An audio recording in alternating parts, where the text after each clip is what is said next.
Welcome into Tide and Tiger. It's been a long time. Scott Griffin here with Rodney Orr of Tider and Cider. And I got to apologize, Rodney. I've been under the weather and it's just been crazy the last week or so, but feeling a little bit better. I hope people can bear with me. How are you today? I'm doing great, and I'm glad to hear that you're doing much better. Yes, I could hardly speak without hacking and coughing. I didn't think it was anything anybody wanted to hear, and a lot has gone on since last we talked, so maybe it's good and fortuitous that we can talk about what's going on now. And obviously the biggest thing is Jeremy Pruitt taking the Tennessee job. He's been up there working the land there. He will come back and coach Alabama in the semifinals against Clemson. Where are we with Jeremy Pruitt taking the Tennessee job as far as recruiting is concerned for Alabama here less than a week before the first early signing day? Well, first of all, Jeremy Pruitt is an outstanding recruiter and a great talent evaluator, in my opinion. He does a great job in terms of establishing relationships with players. And I think from that standpoint, anytime you lose a guy of his caliber, certainly I think it's difficult to replace him.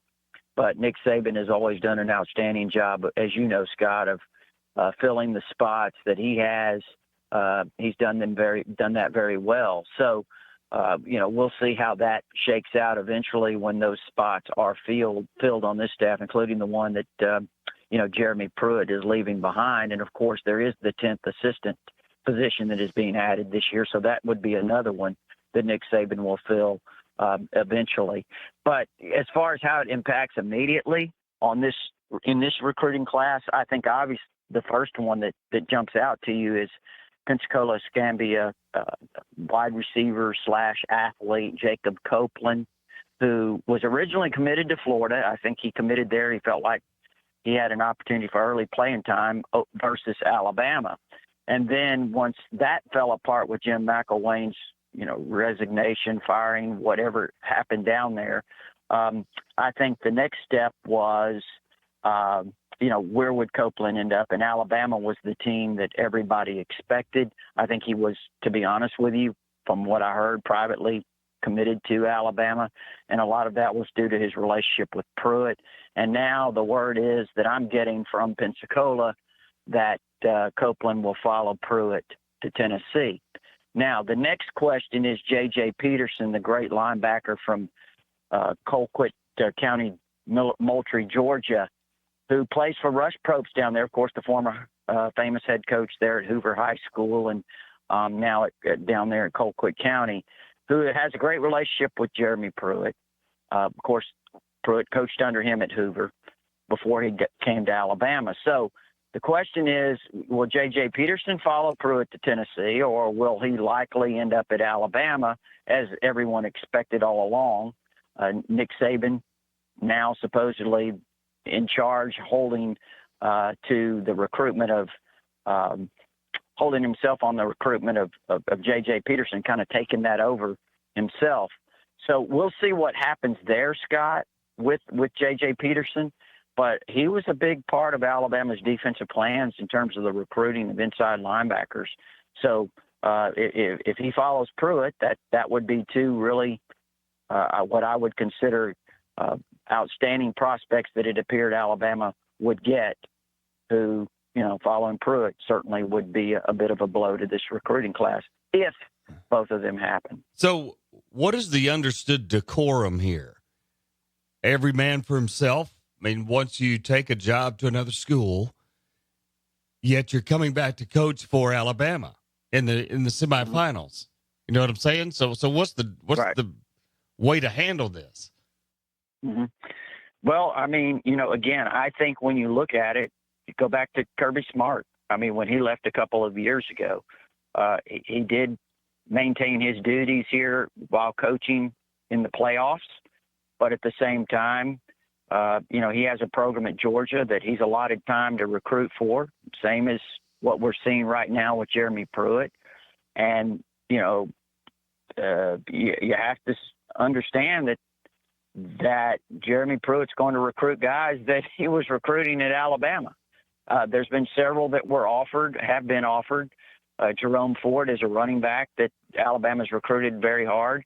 I think Tennessee recently offered him. Dominic Wood Anderson is a tight end, junior college tight end out of Arizona Western, who Alabama's recruited extremely hard for a long time. Tennessee has now offered him. We mentioned J.J. Peterson. We've mentioned, Copeland, the ties to Pruitt. There are others that are examples of the connection between Pruitt while he was at Alabama and now taking those guys in terms of recruiting them to Tennessee. So that's just kind of the way it works, when you have one of these situations. Look, we have asked Alabama fans to be patient because Nick Saban always comes through in recruiting. But here we are with the very first early signing period, less than a week away, on the 20th. And Alabama, at my last count, is 14 with commits. They can sign 22. And this isn't, as far as ranking now, the greatest class in the history of Nick Saban's, time at Alabama. So when are concerns going to become legitimate from Alabama fans wondering why there's not the quality, at least, again, from the numbers standpoint, with this class? Yeah, obviously quality is really high.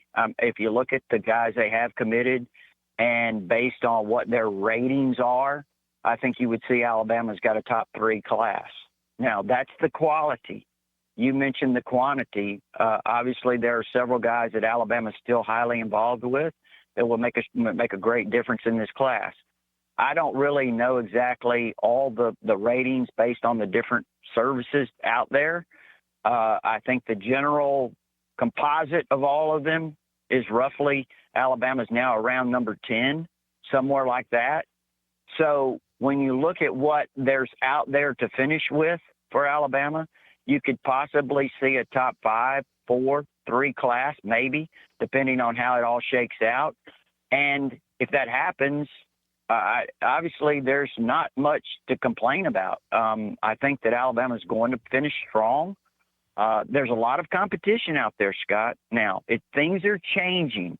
And before we get off into that, all the changes that are going on, let me say this, and we've talked about this many times. I've stressed it to be for quite some time, since last February, that this class would come together late. Yeah. Fans panicked.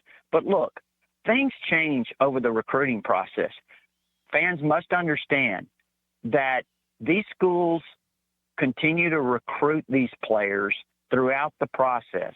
You have coaching changes that affect the way these kids make their decisions now.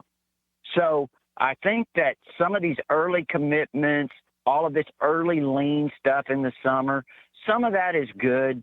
Some of it can be relied upon as information that will, come to fruition on signing day. But guess what? Most of it, Scott, nowadays, the way things are changing, you almost have to wait to the stretch run to really have an idea of how things are going to eventually shake out. So I say all that to say this. I think Alabama's going to finish strong as we move forward. And you've got the unknown of an early signing period. So do you leave slots open for guys? You know what I mean? Which they will. Yeah. And yes. So. Yeah, which they will. I think to your what your question you're leading to would be, how many would Alabama sign in the early signing period? I'm thinking in the neighborhood of 15. It could be a couple of few less, or it could be a couple of more. Maybe 12, maybe 17. Somewhere in that range, I think Alabama will sign that many guys, and then they'll have 5 or 6 slots open, in the late period. And there could be, maybe 1 or 2 guys that now are on the commitment list that don't sign early, that don't end up at Alabama. You follow what I'm saying? Right. So in other words, they would have a couple of extra to play with. But, again, let's see how that shakes out. Now, some people are panicking again over some of the stars, like Slade Bolden was a 3-star, but he, of course, just got the Gatorade Player of the Year at his state. So, he's the kid from Monroe, Louisiana, who appears to be a really good, Kevin Falk kind of, Josh Jacobs kind of player. But let's talk about Michael Parker from Huntsville, Westminster Christian Academy. It's a private school. He's a 3-star. He's number 873, according to 247 Sports. This didn't get a lot of people excited, but state his case, because you could argue, some people might say, well, okay, they're just picking up guys because, we're missing out on a bunch of guys here this year. So talk about Michael Parker. Well, first of all, Slade Bolden, over 4,000 yards of offense this year, close to 40 touchdowns. Guy's really versatile. Yeah. He's a quarterback in high school, plays receiver also, plays running back. There's been some people that have compared him a little bit to Christian McCaffrey, former Stanford star, Right. as you know. Again, I think he's a very talented kid. You need a combination of guys in your program, and I think he fits a really, good bill for Alabama, a guy that can play slot receiver, really versatile, could be a punt return guy. I really like Slade Bolden. Now, as far as Michael Parker, Scott, he's a guy that's 6'6". He's 235 pounds. Okay. He's an outstanding athlete. He's been timed in the 4.6s. I'm talking about at camps now. I'm talking about college camps, Right. where these coaches put a lot of emphasis on having the best times that they, legitimate times that they can come up with, so they can make the thorough evaluations that they want to make. And he was offered early by Auburn. He does have a couple of brothers that have been walk-ons at Alabama, so he has been an Alabama fan. I just think when you look at him long-term, he's a guy that's going to fill out, and I like his potential a lot. So you don't see that as what some fans are seeing as, just a guy, a body to sign, basically. Absolutely not. I mean, again, you're talking about the size, the speed, the athleticism. The potential's there for this guy to be an outstanding player for Alabama, or wherever he was going. But no, I definitely don't see that as something that you're just trying to fill a spot by any means. We've talked a little bit about the quarterback situation and how that's, in our opinion, possibly in flux from the standpoint of, is it going to be open for competition in the spring? But Alabama hasn't signed any quarterbacks either. They'd like to. They only have 3 really on the roster. Here's James Foster, Sidney Lanier quarterback, 6'3", 210 pounds, practicing for the Alabama-Mississippi All-Star game. He's had been committed to North Carolina, been committed to Missouri. And Alabama's starting to flirt around with him. Well, what do we know about Alabama with him, and then looking at any other quarterbacks possibly? Well, I think you're right in terms of the phrase flirting around, in terms of evaluating him. I really like James Foster. Scott, there are some guys out there that I think are rated higher than James Foster, but I think he's potentially better. And I think some of those guys will actually end up at other positions in college eventually. But I think James Foster's a legitimate quarterback. I like him a lot. As I look at the ones that maybe they're recruiting right now, and obviously we don't know who all they're still involved with. There may be some guys. Let me just give you an example. And I think he is a firm commitment to Ohio State, but Matthew Baldwin out of Austin, Texas, who just recently committed to Ohio State, I really like him. Alabama was getting involved with him, but had not offered. He committed to Ohio State. I think he'd be a better fit at Alabama, to be honest with you, than he would Ohio State, given their offense. This guy's an outstanding passer. He does have athletic ability to run it, but he is an excellent passer. But again, he's committed to Ohio State. Another Ohio State quarterback commit, Emory Jones, great athlete. Work in progress as a passer. He has the ability to throw the football, but still, maybe not the most refined passer, but does have that ability. So those are 2 guys that they've been involved with. We've talked about the fact that Emory Jones might eventually flip to Alabama, but he hasn't done that yet. So maybe James Foster is a guy that I hate to say turn to, as if maybe he's not, a guy that you prefer to get, because to me, when I look at him, should be excited if you've got a guy the potential of James Foster, because I do think he is an outstanding talent in terms of a guy that can be developed. Rodney Orr, Tighter Insider, Scott Griffin here, Tighter, talking about recruiting. We're just a few days away from December 20th is when it begins for 3 days, the early signing period for football, and talking about Alabama's takes and who they're looking at as well. What's some other things as we're getting down in the last week that you see? And getting back to the quarterback, you agree that Alabama needs to at least sign a quarterback, right, out of the 22? Yeah, generally, the rule of thumb is 4 quarterbacks on scholarship. That's what most programs like to have. Some will even have 5. So you like to have at least 4. You mentioned Alabama has 3, Hurts, Tua Tagovailoa, and Mac Jones, who's been redshirted. Mac Jones is a freshman this year. So you would like to sign another guy. And certainly injuries happen. You never know when a guy might decide to leave the program. I'm not referring to any of the rumors about Tua, by the way. Let's be clear. But you never know when something happens. So you need depth at the quarterback position. So this, to me, it is an important slot to fill in this class. You do need to get a guy who you feel like's got the potential to play for you. Where are we on the rest of the positions? We know the defensive back and defensive line are always needs there. Right. Where does Alabama stand with what they have committed and what they're looking at? Well, when you look at defensive linemen, Stephon Wynn is obviously committed. I think he's more of he can become an interior player. Jordan Davis is an outside player who is kind of a linebacker type. I think he's going to be a pass rushing in. Jerez Parks from last year, you remember the gray shirt. He's entering school. I think he just got here yesterday. We'll go through practices for this playoff game and possibly games. I think he may start out at outside linebacker. He's 255, 260 now. He may grow into a defensive end. I think that's a possibility.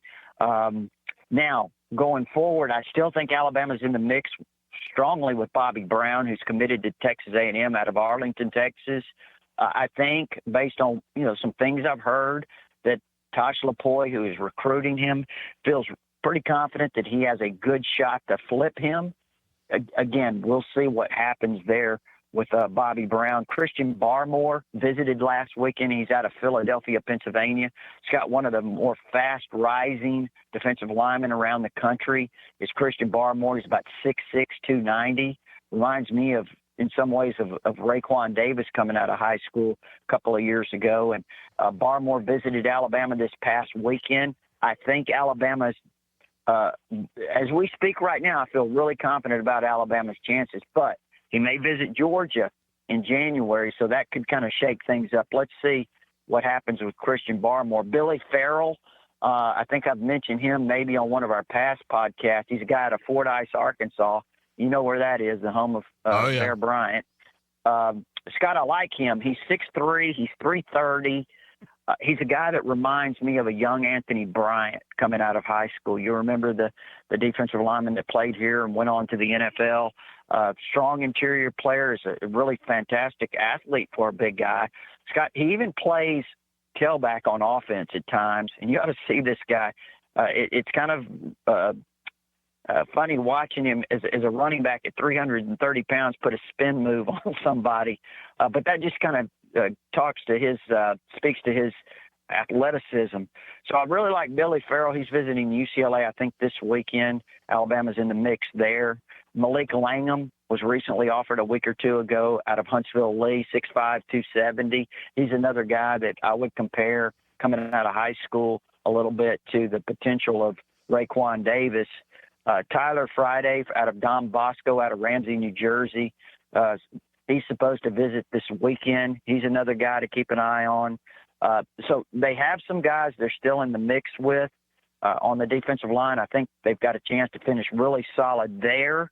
At linebacker, they have Quay Walker committed, Vernon Jackson, Cameron Latu, 3 really outstanding players. Ayabi Anoma, the best pass rusher maybe in the country. He's a linebacker, outside backer / defensive end. Depending on how much he grows, he's about 6'5" and about 240 right now. So, Scott, he could blow up to be a defensive end, but he's a great pass rusher out of Baltimore. I think Alabama's in great position with him. He's going to announce on December the 22nd. And, again, I feel really good about Alabama as of today. At inside backer, Brandon Cahill out of Reno, Nevada, committed to BYU. I think Alabama's in solid position to flip him. Let's see how that shakes out. Also, J.J. Peterson, we went over him earlier from down in Georgia. We'll see how that works out. And then in the secondary, which is another vital position to this recruiting class, we talked about the commitments of Savion Smith, a true corner out of Mississippi Gulf Coast Community College, was originally a 5-star signing and player at LSU, was recruited by Les Miles.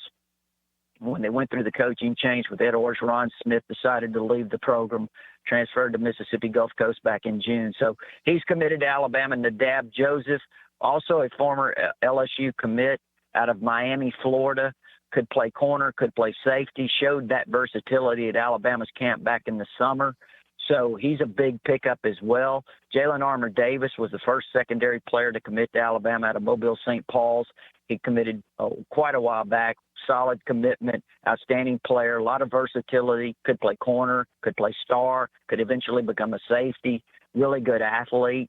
So those are 3 really talented secondary players. I think they're going to shoot for 2 more, one of them being Josh Jobe, who visits this weekend out of Cheshire Academy up in Connecticut, originally from Miami, has been committed to Miami, highly recruited player, a cornerback. I think he flips to Alabama, probably signing in the early signing period with Alabama is my expectation. Now the question is, can they land another top guy? Been a lot of names tossed out there. Tyson Campbell's a great player at Plantation, American Heritage down in Florida. Miami's strongly in the mix there. Georgia's in the mix. I would have to say that Alabama, I would not say that they're the favorite here right now, but I think they do have a chance. His teammate Patrick Surtain, another great corner, probably LSU. That's been the team that's been favored all along. Isaac Taylor Stewart out of California. I guess he's a 5-star player according to most of them. He is a player out of San Diego. He's supposed to visit at some point, and I do think Scott, Alabama's got a chance with him, but not really sure exactly where that stands right now. Trey Dean is another player out of Hampton, Georgia. He visited a few weeks ago. He's a talented kid, was originally committed to Tennessee. He's visited Kentucky. I think Florida's in the mix. Alabama's still flirting with him. So we'll see how that one shakes out as well. Of the defensive backs, off the top of your head, who has the ability, and this is just speculative, but fun to talk about, to help this team immediately, in your opinion? Yeah, and I forgot to mention Kelvin Joseph out of Baton Rouge when you said that, because he's a guy that I think, was originally committed to LSU that, if they were to sign him, again, he's in the mix. I'm not saying he's at the top of the mix, but you never know what could happen. He's a guy that could probably come in and play. He's got the maturity to probably play early. Nadab Joseph is, when I look at him, Scott, again, I think the guy's a great athlete. Most guys take time, especially freshmen, to develop. But I think long-range potential, Nadab Joseph has a lot of long-range potential. Josh Jobe, we would just have to see. But, again, development on these young guys is what's important. Now, you're talking about immediate. Savion Smith probably would be the guy that, with his experience at LSU and then having the great year at the Mississippi Gulf Coast Community College, you have to think this guy's more mature, maybe more prepared due to all of his experience. So he would be a guy I'd look at and say he's got a great opportunity to come in and play early. Certainly not eliminating any of the other guys from that possibility, but he's the one that would stand out to me.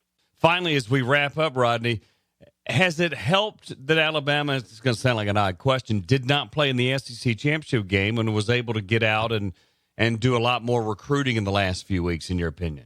Absolutely. But, at the last 3 years, it's really been difficult because you miss that week there, makes it really put you behind a little bit as you're preparing for the SEC championship and so forth. So I think that this year Alabama's gotten off to a really good start. A couple of things here too. On the offensive side, as we're talking about recruiting, Jerome Ford visits this weekend. Okay, he's a running back out of Sefner Armwood, Florida. Scott, I think that if Alabama decides for sure they're taking a running back, and some of that may hinge upon what Damian Harris decides to do. Is he going to go? Is he going to stay? And I think he'll probably give Alabama coaches, he may not announce it, but I do think he'll probably give Alabama coaches an indication here pretty soon what he's going to do. And I think if he goes, then I think Alabama definitely takes a running back. I'd keep my eye on Jerome Ford. He's visiting this weekend, a really versatile player. On the offensive line, Alabama's still very much in the mix with Penei Sewell out of Utah. Oregon's in the mix there as well. Nicholas Pettit-Freer, maybe the best offensive tackle in the country out of Tampa, Berkeley, Florida. Alabama's certainly in the mix there. We've talked about Michael Parker at tight end. Dominic Wood-Anderson, we mentioned him, the JUCO player. He's given indication that Alabama is where he'd probably end up, but he's been prone to changing his mind, so he's unpredictable. Casey Rogers out of Avon, Connecticut, really like him, about a 6'6" kid that's got a lot of potential. He's visiting this weekend as a tight end prospect. The wide receiver, the name that keeps coming up is Jalen Waddle. He was a strong lean to Alabama for several months. I think he's the most dynamic player in the country when the ball's in his hands, out of Bel Air Episcopal, which is in the Houston area. But guess what? This is what I'm leading to. It's called competition now, Scott. It's changing. Alabama fans have become accustomed to getting 15, 16 of the top 100 players in the country. Things are changing a little bit. It's becoming more and more difficult. The competition's picking up. You've got Kirby Smart over in Georgia, who's recruiting not only the state of Georgia well, but some prospects that Alabama has recruited in the Carolinas and so forth. He's making things more difficult. You've got Willie Taggart now down at FSU. They're going to be strong recruiters. Dan Mullen at Florida. That's going to be a strong recruiting staff. You've got Jeremy Pruitt, who I'm extremely high on Jeremy Pruitt as a recruiter, talent evaluator. He looks like he's putting together an outstanding staff. He hired Austin Thomas from LSU, who basically ran their recruiting. I think that's a big, big pickup for him. So they're going to be a real challenge to recruit against. And guess what? Texas A&M did not pay Jimbo Fisher $75 million to lose prospects out of Texas to Alabama. Think about that. He's already muddied the waters with Jalen Waddle, who, again, I thought was pretty much a lock to Alabama. And guess what? He may still end up at Alabama. But I'm just saying, now he's delayed his decision, was going to sign on December the 20th. So Jimbo Fisher certainly made a mark there. The competition is picking up. All right, so who becomes the defensive coordinator at Alabama? We both agree Josh Lapoy's probably not ready. I think he realizes that. Derek Ansley, is another possibility, but both those guys are still in the younger stage of being around Saban's way he likes a game called. How do we see that shaken out as of today? Well, I think it's, first of all, need to say that obviously I don't have all the details, so I don't want to come across as knowing exactly what they're going to do. We're like you said, it's a little bit of speculation here. But, Aaron Suttle's Tuscaloosa News did put out the story yesterday that Pete Golding from UT San Antonio, University of Texas San Antonio, had been hired. Of course, now Pete Golding was the defensive coordinator there at UTSA. He's only, 34, 35 years old, so he's really young. But guess what? You go look at the top 10 total defensive teams in the country right now, and it's really kind of funny because you see Alabama, you see Michigan, you see Georgia, you see all these teams that you've become accustomed to, the powerhouse teams. And guess who sits at number 2, Scott? Who's that? UT San Antonio. So that's really the really, when you look at that, that's the team that jumps out at you. And Golding has been the defensive coordinator there. He is a defensive coordinator there, a very promising young coach. So I don't think necessarily that he's going to be the defensive coordinator as much as I think there's a possibility that he and Tosh LaPoy could share that role. Again, I don't know that. I want to be clear. But certainly I would think there's a possibility that you have co-defensive coordinators. He has expertise as a defense coordinator, but also in the secondary. Nick Saban's always been a guy, if you look at his defenses and his coordinators, their expertise started in the secondary. Mm-hmm. So I think that's something to kind of look at with Golding, because that's where, you know, his expertise is. But also you have Tosh LaPoy, who is the co-defensive coordinator already, was with Pruitt, and his expertise is the front end. So, you know, you combine those two guys, I could see that possibly. And then they have another spot because, you know, now they have the 10th assistant position that's open.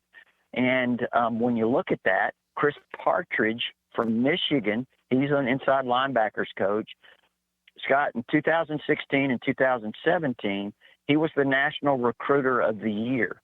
So he's not only a coach, but also a premier recruiter, which I think this staff needs that.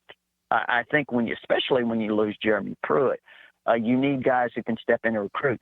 You know, I've been told that Partridge has interviewed for one of the spots at Alabama. So, again, it's just something to chew on, keep your eye on, and let's see how it all shakes out.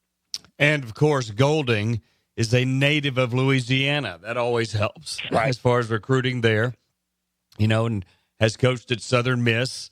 He's from the area down there where there's a lot of talent, so that can't hurt his chances either as well. So good stuff there from Rodney Orr, Tighter Insider. You can go to TighterInsider.com and check out all the information. It's only $48 a year to get online, see the podcast, the videos, the information, the great recruiting information, and, of course, the message forums that are there. And, of course, Tide and Tiger on the podcast on podbean.com and on YouTube. Rodney, good stuff. We will talk again as we get closer to signing day.